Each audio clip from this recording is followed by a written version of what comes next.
eu digo-lhe uma coisa. O doutor Salazar tinha menos poder do que o doutor António Costa. Em que sentido? Em que medida? Sentido porque dentro da entouragem dele havia maior liberdade de ação. E nós todos sabemos que havia ministros que tinham uma política própria. O ministro das Obras Públicas, por exemplo, tinha políticas que eram muito desagradáveis para o primeiro-ministro. Definiam políticas e agora apenas seguem diretrizes, é isso? O professor Veiga Simão, de quem eu fui muito amigo, saudoso professor Veiga Simão, contou-me várias vezes como no antigo regime se levantou, criticou e insistiu e ganhou batalhas contra o primeiro-ministro da época. Como fosse o caso, por exemplo, os Estados Gerais de Moçambique. O governo não queria que fosse uma universidade, queria chamar de Estados Gerais. Pois o professor Veiga Simão tanto insistiu, ameaçou de demitir-se e acabou por conseguir a universidade, que era a opinião dele contra a opinião do primeiro-ministro. No quadro do elenco governativo agora não existe essa autonomia, esse espírito de independência. Veja que o doutor António Costa vai à televisão e dá as opiniões, responde às entrevistas de acordo com a sua opinião. E não há ninguém no PS, não há ninguém, não há uma pessoa no PS que venha dizer que o primeiro-ministro está errado.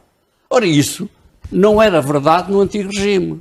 Ou seja, apesar de termos uma democracia, temos menos transparência de órgãos do Estado, temos menos crítica aos chefes, porque na Assembleia Nacional, não se esqueça que o Sá Carneiro estava na Assembleia Nacional e não se esqueça que os deputados da ala liberal na Assembleia Nacional eram profundamente críticos na Assembleia Nacional do governo e do regime. Mas certamente não, hoje é impossível certamente isso. Não estamos aqui a defender o antigo regime em que, não, em que, eu não estou em que a liberdade de imprensa era uma anedota e não se conseguia falar livremente. Tenho um currículo que felizmente me permite dizer claro, isto com toda a naturalidade. É por isso que estava a ouvir com atenção. Não sou defensor do antigo regime, mas não sou cego.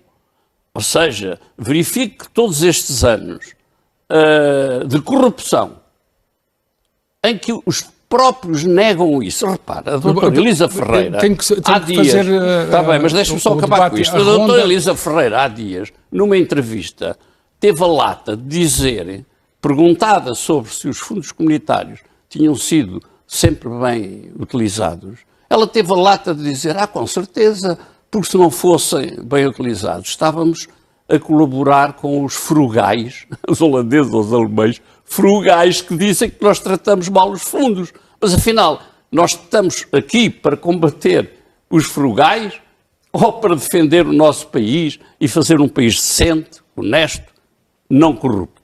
É isso que as pessoas não fazem. A doutora Elisa Ferreira é uma pessoa muito respeitável, mas que ela própria não tem voz ativa. O senhor até escreveu um artigo a dizer que ela tinha emigrado de vez. Emigrou de vez. Emigrou.